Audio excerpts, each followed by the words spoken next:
Welcome back to the Taom Shootout Grand Finals. We're live in Aberdeen from the Lemon Tree, and it's quarter-final number 4, and we might just have saved the best until last.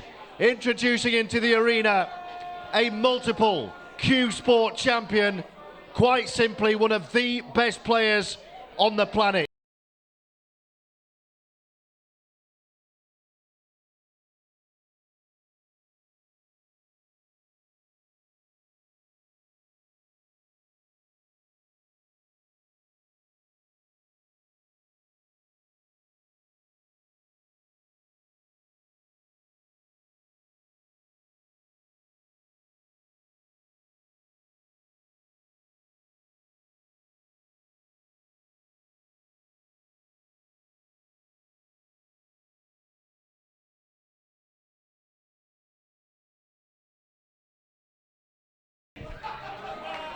Can I say, as a Leeds boy, I enjoyed that. Good choice, Chris. His opponent is a former World Championship runner-up, and already in 2019 twice a Taom Shootout runner-up. He's the bouncer, Simon Fitzsimmons.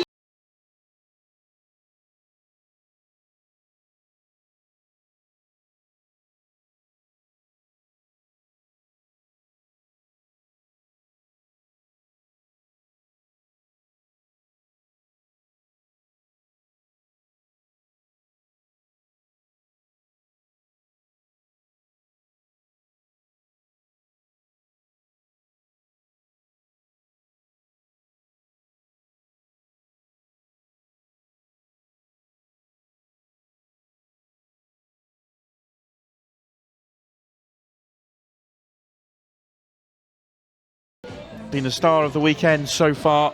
Played some incredible pool, winning 3 and drawing 1 of his 4 matches to top his group. Takes on Simon Fitzsimmons, who came through a very tough group. Second to David McNamara, who we've just seen go through to the semi-finals. They were tied on 6 points each, and it actually tied on the frame difference, but it went to top of the group, went to Dave McNamara on the head-to-head. Simon Fitzsimmons, a fairly slow start to the weekend, but has really started to build as we approach the knockout stages. But he's going to be up against it because Chris Melling has been in just excellent form. I think you enjoyed those walk-ons. You know what? I had no idea that Chris Melling was a Leeds fan.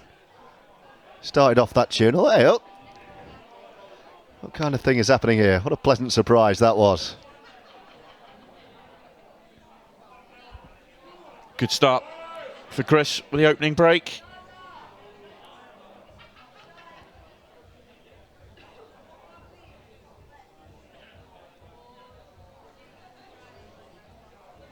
He's made very difficult clearances look very easy all weekend long. And if this red on the outside of the 3 furthest right goes, and it looks tight, but it looks like he's eyeing it up when it does go, then these reds are actually in the open. Every red's got a pocket. Black's going to be tricky-ish to get on. Red inside it, similar story. But the way Chris has played this weekend, brave man to back against him, making a break dish to start this match.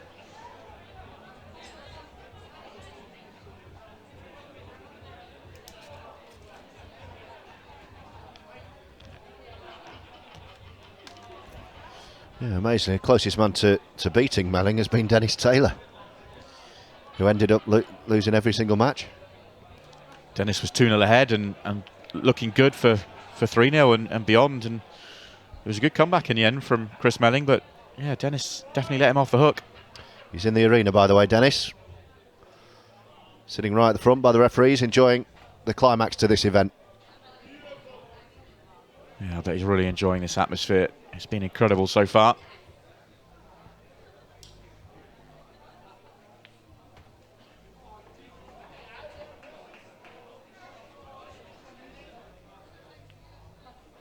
And as expected, Chris Melling off to a flying start. Brilliant break, great clearance for the break condition. He goes 1-0 in front in double quick time.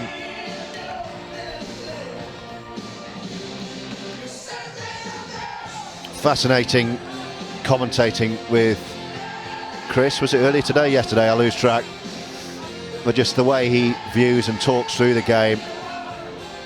And yeah, when he gets out of his seat, he said he's got his route to the black mapped out, which is just extraordinary.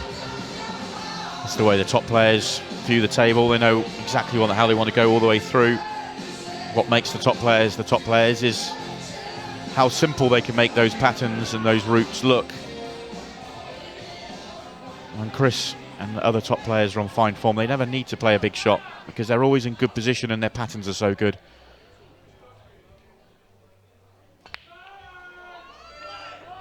Oh, black almost the golden break for the bouncer. As it is, I think we might be in for a lengthy frame. Let's have another look how close he came.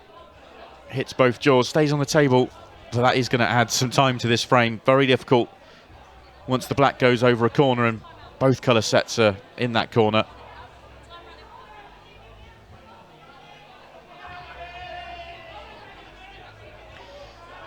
I'm not sure there's enough room to try and wedge a red along the left-hand side cushion past that black to open things up.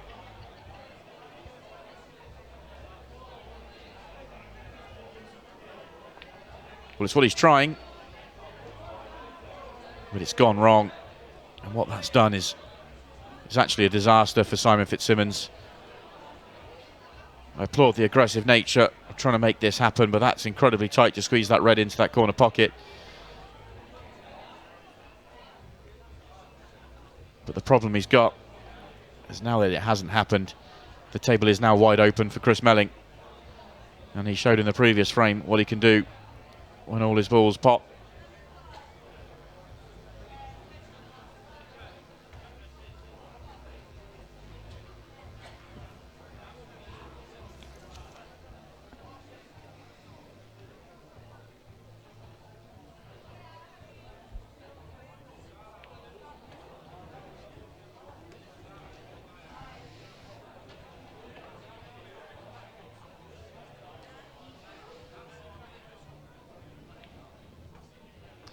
Well, they call him the magician. He's an absolute machine as well.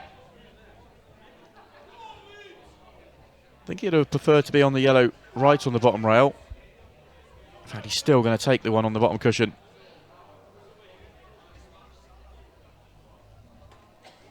And controls the cannon beautifully. That's one of the things he's done so well all weekend. Every time he's needed a cannon, it's been just delicate and precise.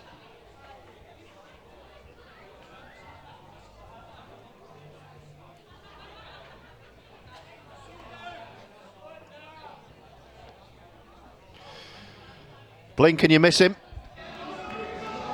Melling motoring. 2-0 in 5 minutes.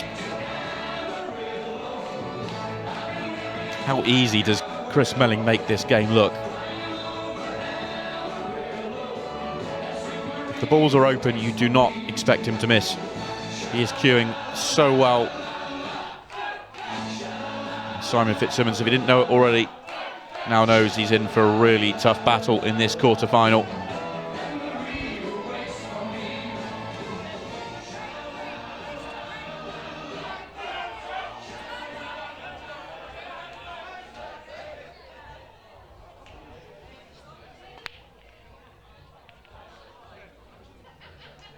Not this time. Right then, Simon. This is the perfect opportunity to get himself going in this match. Nothing he needs to develop, everything in the open.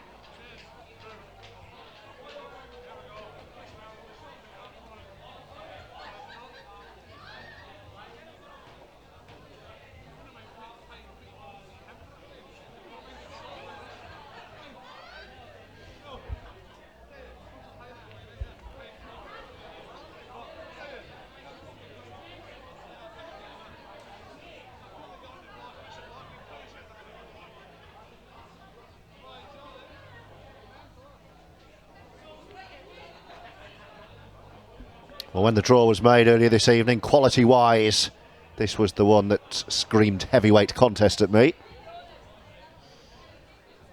two of the big favourites for the tournament.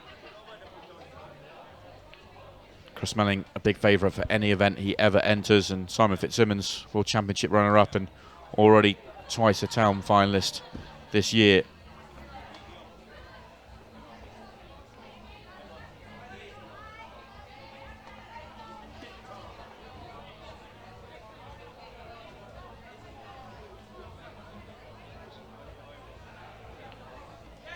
Well, the quality continues, this time from Simon Fitzsimmons, and he gets himself on the board. Still trails 2 frames to 1, but he is up and running in this match. Yeah, it's been good stuff.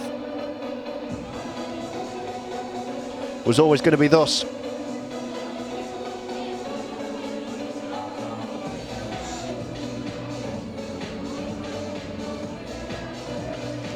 It's the only way you can really stop a player like Chris Melling, is when you get your opportunities, you take them. Chris Melling, who was in here chatting just before we did the walk-ons there, has actually asked me to look after his phone during this match. It's locked, so I can't read any messages, but he's getting a lot of notifications. I would love to know what people are saying watching this to him. Well, I think everyone out there watching this, Paul, are going to be really enjoying it. Chris has been so entertaining all weekend, as have so many of the players.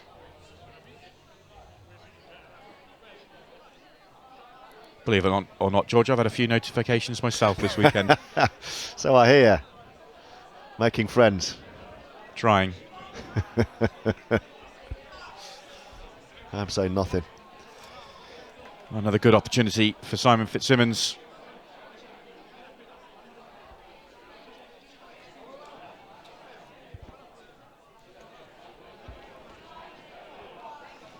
I stopped taking social media personally a long time ago. Probably the right thing to do. Yeah, well, it was the only course of action. 10 minutes in, well 9 minutes in I should say. 2-1 Melling, high quality contest, as we expected it would be. Feels like a big frame this. Yeah, just starting to go wrong for Simon as well.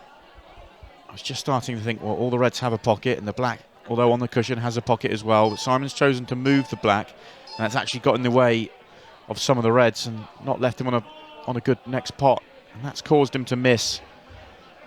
As I said, as they were racking the balls up, to beat Chris Melling, you have to take the most of your opportunities, and that's one that's got away for Simon.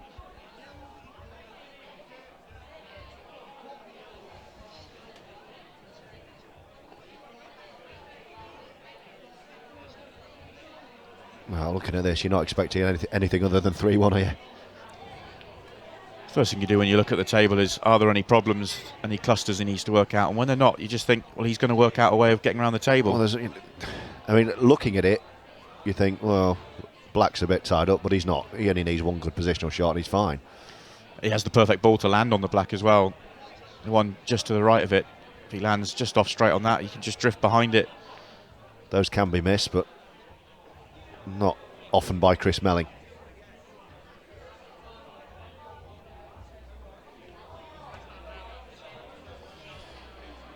My other favoured sport, rugby league, there was a player called Chris Melling not too long ago. Came through at Wigan.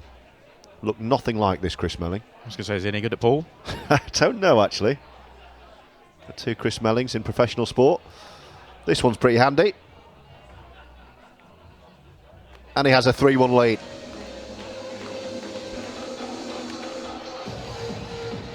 Three opportunities for Chris Melling. 3 opportunities taken. His form of the weekend continues. He's going to be a very tough man to beat, not just in this match, but in the whole tournament. It's a very short format, races to 5, very volatile.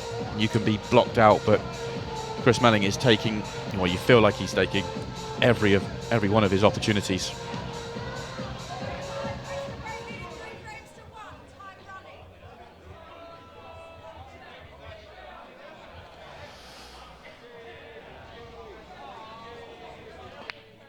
Oh, it's another poor break from Chris.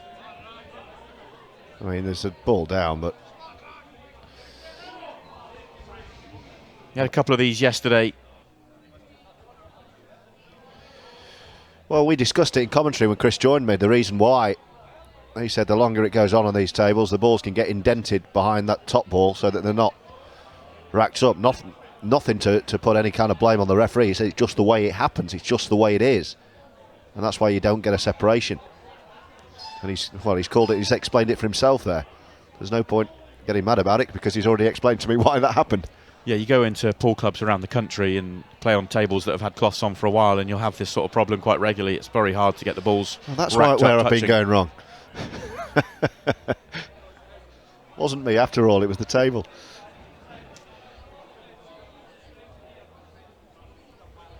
It's so important for the break.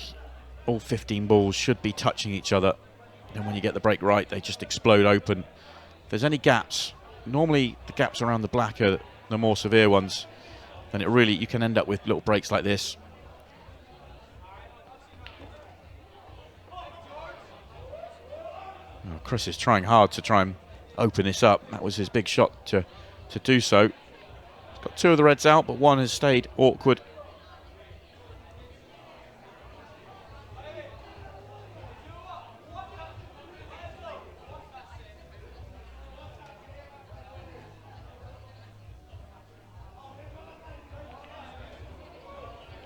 I went for the cut to middle bag there.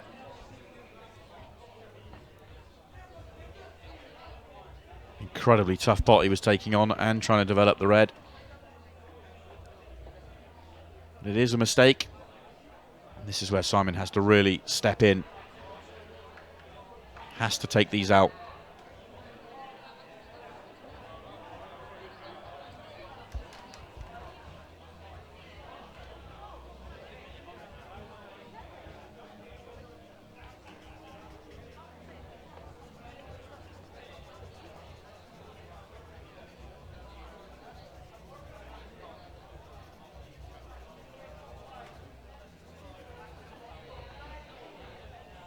A little bit short on his position. Delicate touch required to land on his next ball.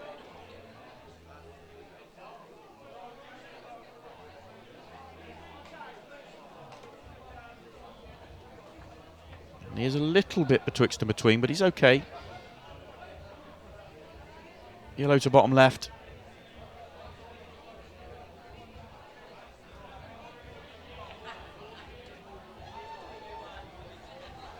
And the white stops just in time, so he's not hampered by the black. Still a lot of pool left in this match, isn't there? Great resolve from Simon Fitzsimmons. He's poised to pull back to within a frame of Chris Melling.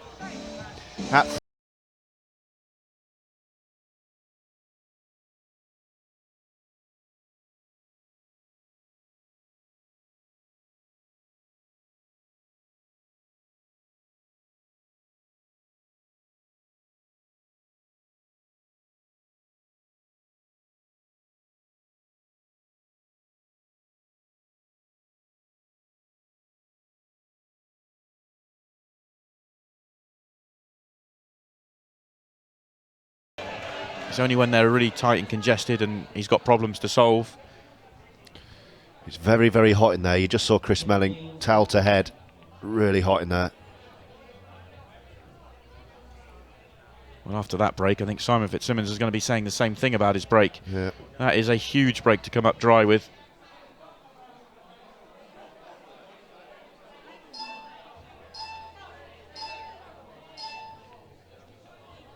Oh, a miss from Chris. 2 misses on the trot. Someone shouting out from the crowd, "It's human!" Certainly feels like that.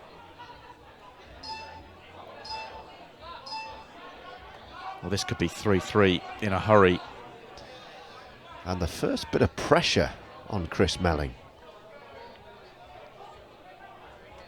Yeah, quite agree. This frame for Chris was all about that opening shot.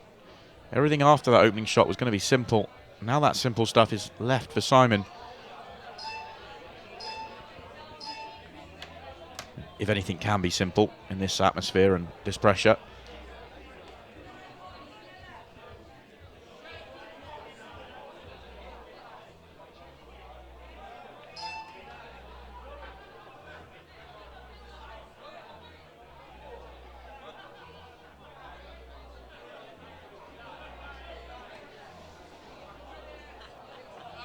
Suddenly Chris's next break becomes even more important.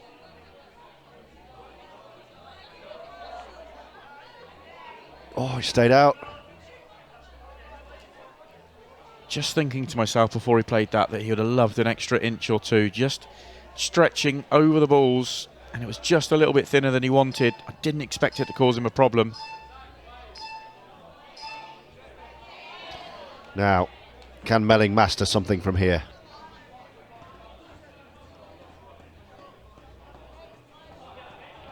Obvious problem with the yellows to the top left.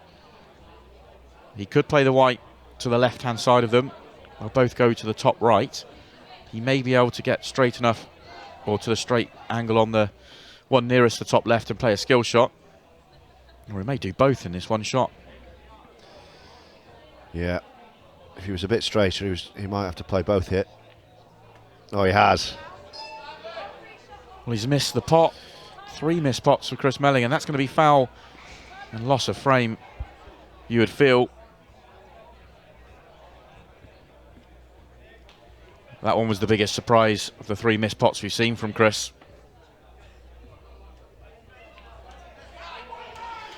And suddenly with 3-3, from 3-1, Melling was motoring. Now it's Fitzsimmons firing. 3-3. In a race to 5, pick a winner.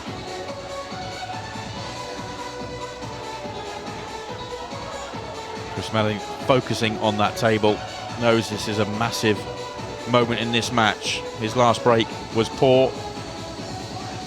He needs another one of his big breaks to give himself one of those opportunities that he's been flying through.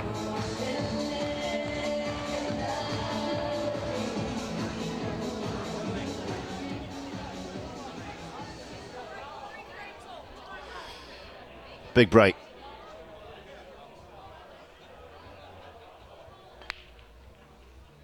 That's a bit more like it from Chris Melling. Oh, it's a much better spread, but same result.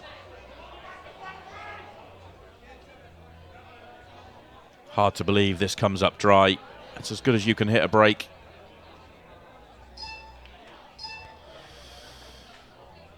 Wow. And look at the split once again. When Chris and Simon, they both get the break right, they are splitting open and leaving just wide open finishes.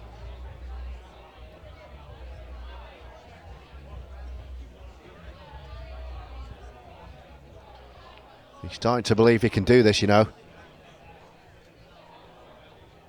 Melling's looked pretty much unbeatable all tournament. But there are cracks in the armour. Fitzsimmons has a chance. He has a real chance.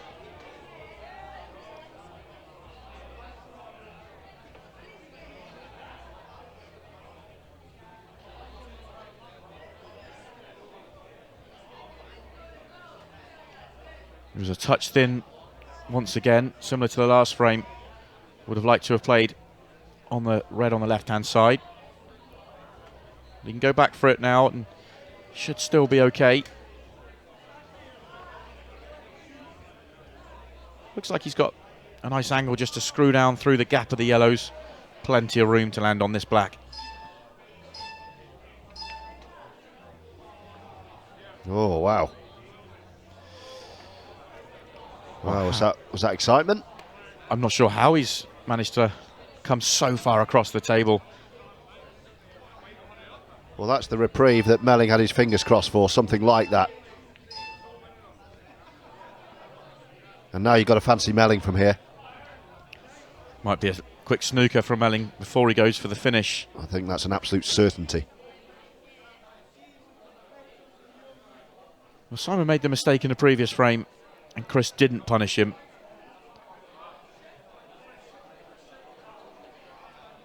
Well, Simon Fitzsimmons was one shot away here from effectively serving for the match because it was his break. Yeah, and when you look at when he looks back at it and sees the amount of room he had to land on that black, he's going to be disgusted with himself that he managed to overhit it by so much. Didn't need to.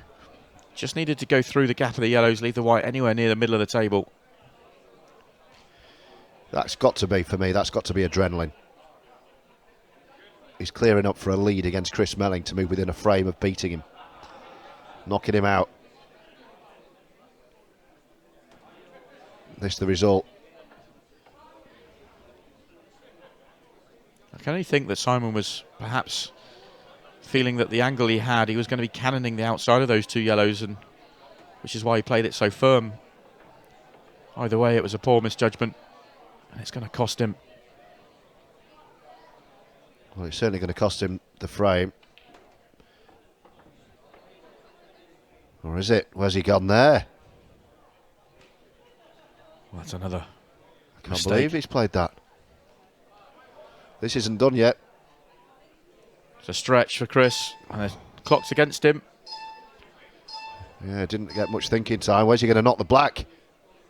He's just nudged the black on. He's knocked it to a potable position. Big, big pot, but it's on. Well, it was the shot clock that forced that error. In it goes. What an error from Chris Melling. 4-3 Fitzsimmons in a race to 5. 3 in a row. I said at the beginning of this match, for Simon Fitzsimmons to challenge the way that Chris Melling started the match, he was going to have to take his opportunities and punish the mistakes from Chris. It's actually turned out the other way around. Simon Fitzsimmons has made the errors, and Chris Melling hasn't been able to punish it. Simon's had 2 opportunities in the last couple of frames, and that's why he's in front.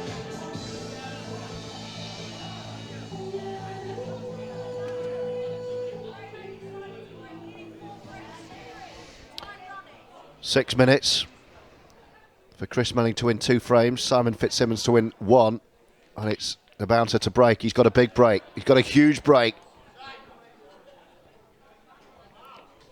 Absolutely massive.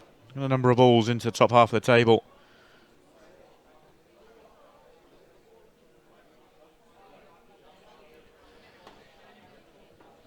And once again, every ball has a pocket. Doesn't need to break anything out. Holds himself together. He wins this frame and match.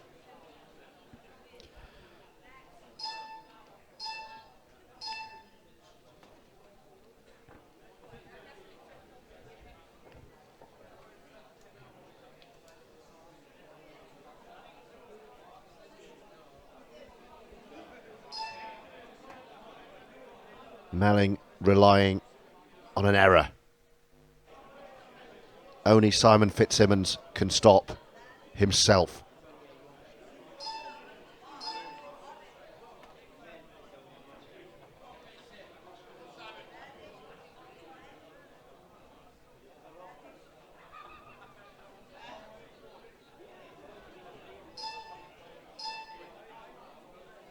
It's there. I thought that red went to the opposite corner. It obviously didn't. Slightly trickier than I first thought, that Simon negotiates that problem. And now he's in perfect position. Well, from 3-1 down, what a performance from Simon Fitzsimmons. 4 unanswered frames to knock out Chris Melling. That's what it means. What a performance. Melling's gone, and it's Fitzsimmons through to play David McNamara in the semi-finals. Semi-final 1's next. Singleton Shepherd after this break.